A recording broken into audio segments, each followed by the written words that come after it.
Good evening. Welcome back to Tuesday night Bible study. Tonight, I believe we'll finish Daniel chapter 7. Again, I want to remind everybody, starting next Tuesday night, I plan on doing the chronological order of Revelation all the way through the book. It'll take me probably a couple months to go through it. What I'm going to do, you guys join in, your pen and paper. And what I'm going to do, I'm going to hit the highlights. I'm going to show you how it runs in chronological order. It's the only book in the Bible that's actually in chronological order. And I'm going to hit the highlights in there. We'll talk about all the 21 judgments. We'll talk about everything that I believe according to the premillennial view. And like I said, we will dive into that next Tuesday night. So I just want to remind everybody. But tonight, let's pick up at Daniel chapter 7. Verse 20, Daniel 7, verse 20. And of the 10 horns that were in the head, and of the other which came up, and before them 3 fell. Well, there's a lot here in this verse, so let's get started and try to rightly divide this, guys. So your 10 horns, we know and we believe that we get from Ezekiel chapter 38 and 39. That's your 10 leaders that's going to be led by Russia. It's a coalition that's going to, Russia's going to be the head leader, but of course the Antichrist is going to actually control them. He's going to be the one that's going to call them in. And again, we'll break all that down when we get into it. Now, and the other, he's talking about this little horn, we believe to be the Antichrist. Now, which came up, before whom 3 fell. So there's going to be 10 kingdoms. 3 of them's going to try to overthrow the Antichrist, and the Antichrist is going to destroy 3, and the other 7 will actually follow him. So again, that's how I take this verse. Okay. Now, how do we know this is the Antichrist? Because we know he's the little horn. He's the one that Daniel here is actually talking about. And he says, and in his eye, he had eyes and a mouth, and spake very great things, whose look was more stout than his fellows. In other words, he's a strong leader. In other words, his kingdom is going to be unlike anything else. Okay. Now, we believe that, like I said, these nations are going to come to Israel in the last days. God's going to pull them in there. Also, this is a man.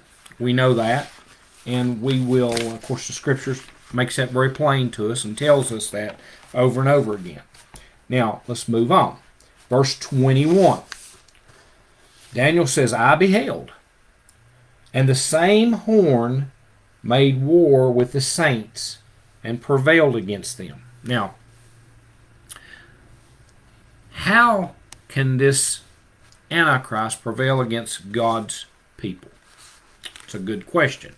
And I believe we can answer that question because this is during the tribulation period. You know there's going to be martyred saints that's going to die. Remember, there's going to be preaching going on during this time. You're going to have Satan trying to pull people to him to receive the mark. You're going to have 2 witnesses. You're going to have angels, and you're going to have 144,000 Jewish people preaching the kingdom to come. Okay?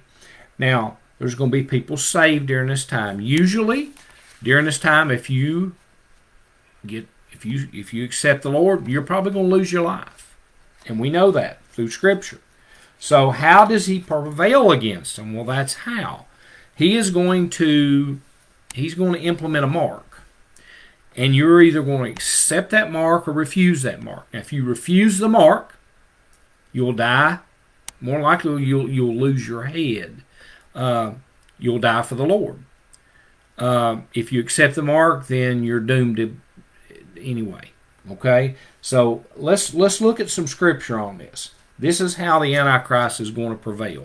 Revelation chapter 6, let's start at verse 9. This will be the 5th seal. And I'll break all these seals down. Hopefully we'll start on them next week. But anyway, let's get started. And when he had opened the 5th seal, I saw under the altar the souls of them that were slain for the word of God and for the testimony which they held. In other words, these are the people through the tribulation that hadn't received the mark of the beast, that did not bow down and worship the beast or Satan.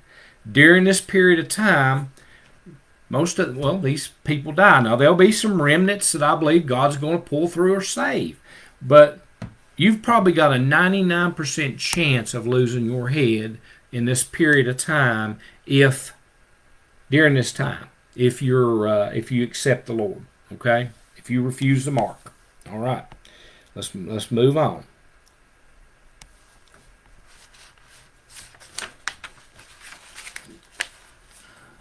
Now,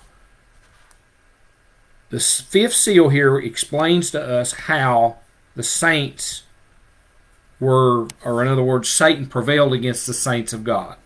Remember, this is a tribulation period we're talking about. This is a time where a mark is implemented again, and you will either choose to accept the mark, or if you refuse to take the mark, you will lose your head. More than likely, you will die. Okay? More than likely, we figure you will lose your head, but again, you're going to be, I'll tell you this, you're going to be killed. You're going to be martyred one way or another. Okay? So here, and let's go ahead and let's go ahead and read on a little bit, and he'll tell us here about them. Okay? Verse 9, I'm going to read it again. And when he had opened the fifth seal, I saw under the altar the souls of them that were slain for the word of God and for the testimony which they held. And they cried with a loud voice, saying, How long, O Lord, holy and true, doest thou not judge and avenge our blood on them that dwell on the earth? So these martyred saints are under the altar, and they're asking the Lord right here, Lord, when are you going to avenge our deaths? So this is in the tribulation period. And white robes were given unto every one of them. And it was said unto them, now listen to this, that they should rest yet for a little season until their fellow servants also and their brethren, which means Christians, the church is already raptured, that should be killed as they were, should be fulfilled. So there are going to be martyred saints during this time. This is the only way that the beast, this little horn, the Antichrist, can prevail against the saints of God. And that's by killing them, because they refuse to take the mark. All right, how long will this happen? How long is this going to go on? Let's look at the next verse. Until the Ancient of Days came, and judgment was given unto the saints of the Most High, and the time came that the saints possessed the kingdom. Now, verse 22 here ties right in with Revelation chapter 19 and 20, when Christ returns at the second advent. Okay, we know that the Lord's going to come back. He's going to judge the sheep and goat nations. I believe there's going to be a wedding feast of the bride, and I believe that's when we will receive our rewards. And I believe then Christ is going to set his millennial kingdom up. I believe that's when the third temple is going to be built, during the millennial kingdom. And on top of that, I believe that's where we will rule and reign with Christ, just like Scripture says. And on top of that, we know that this Antichrist is going to be defeated, because we know him. When Christ returns in chapter 19 and 20 of Revelation, we know the false prophet and the Antichrist are destroyed, and they are thrown into the lake of fire. Now, we know the millennial kingdom is going to be set up. So he tells us right here, and the whole earth, he says right here, he says, and the saints shall possess the kingdom. We believe that is the 1,000-year millennial kingdom that we will possess here during this period of time. Now, let's move on. Verse 23. Thus he said, the fourth beast shall be the fourth kingdom upon the earth. Now remember, the first part of this in Daniel here, the first part of the chapter, Daniel sees the vision. Now, we're sort of doing a repeat. That's why I'm sort of moving through these a little faster, because we've actually already broke these down in the earlier part of the chapter.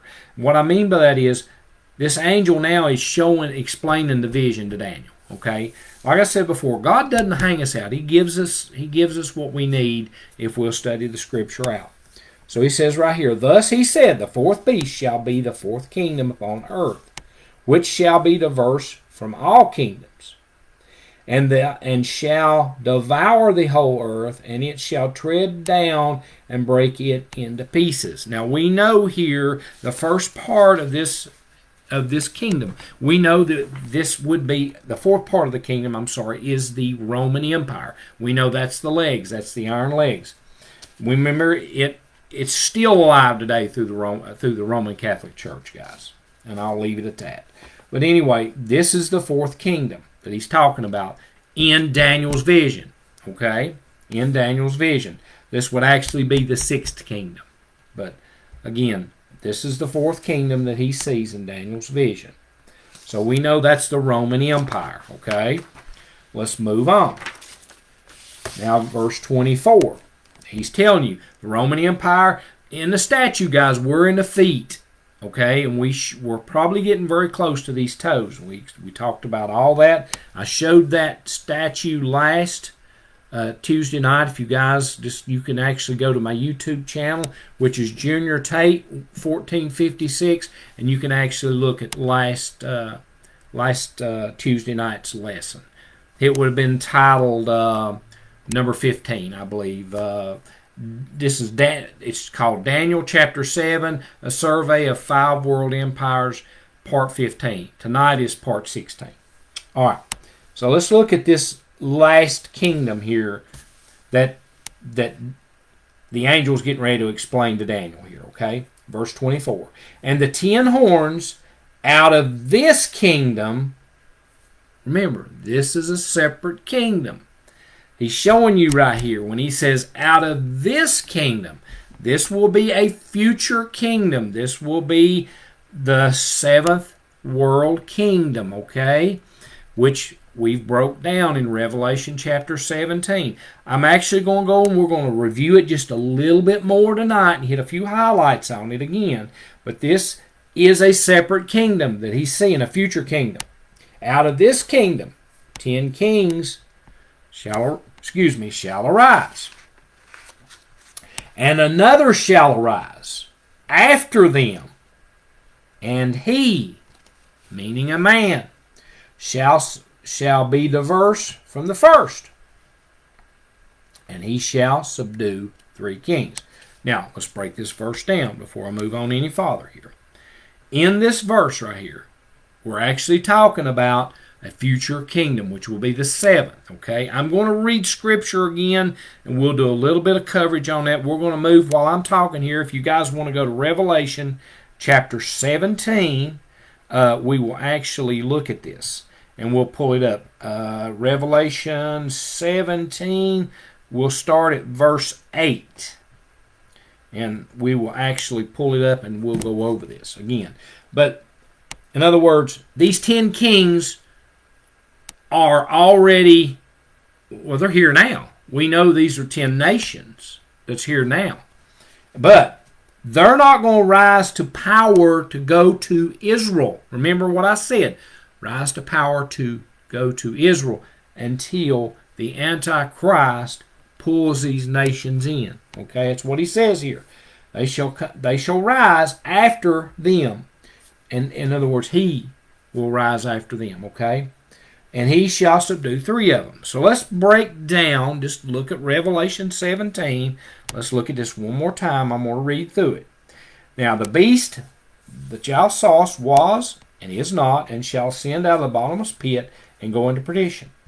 And they that dwell on the earth shall wonder, whose names were not written in the book of life from the foundation of the world, when they behold the beast that was, and is not, and yet is. So, these people are wondering over this beast. And there are 7 kings. 5 are fallen, 1 is, and the other is not yet come. And when he cometh, he must continue a short space. And we know these are kingdoms, okay, from the past to the present. Now, the beast that was not, and now listen to this, and is not, even he is the eighth, but he comes out of the seventh. In other words, he's going to come out of the old Roman Empire. Remember the brass toenails here. Now, what he's saying here is he's going to be a kingdom of himself. He's going to be like the eighth kingdom. What he means by that is this man, he is going to be so powerful that there's nothing on this earth can stop him. God is going to give him 7 years here. The last 3.5 will be hell on earth, guys. Okay? That's what he's saying here. So, and we know if you go on to read this scripture, and he says right here, and the 10 horns which I saw are 10 kings. Remember, they come out of Ezekiel 38 and 39, which have received no kingdom as yet, but receive power as kings 1 hour with the beast. Remember what verse 24 says here. He says, they shall arise, and he shall arise after these kingdoms. In other words, he's going to control them. He's going to bring them in. He's going to tell them to come when it's time to come to Israel. And again, we'll break all that down. And he says here, these have one mind and shall give their power and strength to the beast. We know the beast is the Antichrist, okay? Now, and you go on down through here and it tells you the 10 horns and it breaks every bit of this down. And I don't really want to go through all this again tonight, guys, because I've already covered this. And I don't want to keep covering it over and over again. But, guys, you can actually catch all these on YouTube. I have every one of these saved. So if you've missed one, please go there and you can actually find it and join in on it, okay? Let's move on now. Verse 25. And he shall speak great words against the Most High, and shall wear out the saints of the Most High. He will think to change times and laws, and they shall be given unto his hand until a time, a times, and a dividing of time. Now this is very important here. I want to spend just a little bit of time on this verse, okay? Now, he shall speak great words against the Most High. All right, we know that. We also know that Ezekiel chapter 21, verse 25. Let me say that again. I'm tongue-tied tonight, guys. I'm sorry. Ezekiel 21:25. It calls the Antichrist here is referred to as a profane, wicked prince of Israel. Okay? So even the Bible calls him profane. He's going to speak great words against God. Now, what does it mean about he's going to try to change times and laws? In other words, any Jewish ceremony, any Jewish type of event that's going on, we'll say this. He's going to alter the forms and constitutions of Israel and the customs and usages of them. Also by changing God's set days of holy to his people Israel. And they shall be given over into his hand, now listen to this, until a time and times and a dividing of time. Now, this right here also gives us the 7-year period. Now, this is not alone, guys. We will see the 7-year period as we go through Daniel, as well as the chronological order of Revelation. But this just gives us a glimpse of it here. Let me explain this. A time here is believed to be a year. Now, this will be the last 3.5 years. Remember, this will be when we can say the Antichrist is hell-bent to destroy the Jewish people, the nations of the world, and destroy Israel. Now, a time here is believed to be a year. That's 1 year. And times, it would be the longest part of time, by times meaning 2 years. There is our 2 years.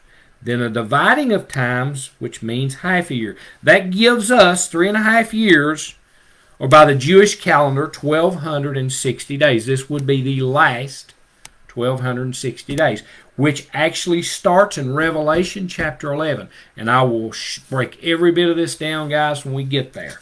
Now, let's move on. Verse 26. But the judgment shall sit, and they shall take away his dominion and consume and destroy it until the end. So we know here God will take away his dominion. This is a good example of showing the Trinity of God. When he says here, and they shall take away his dominion. All right. God will stop with his evil.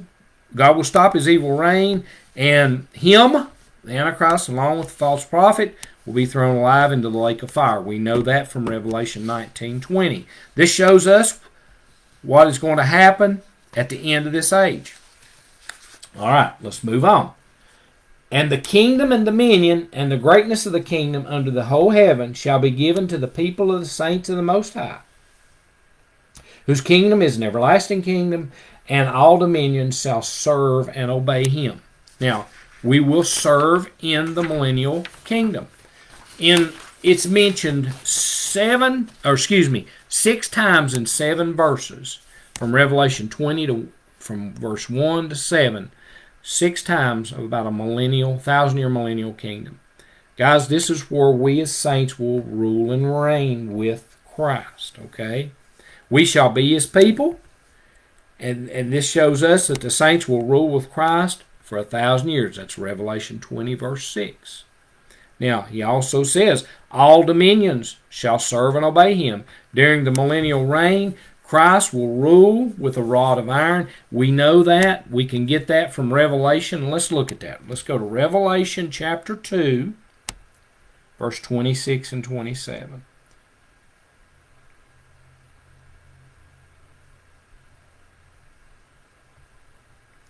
Revelation 2, 26 and 27.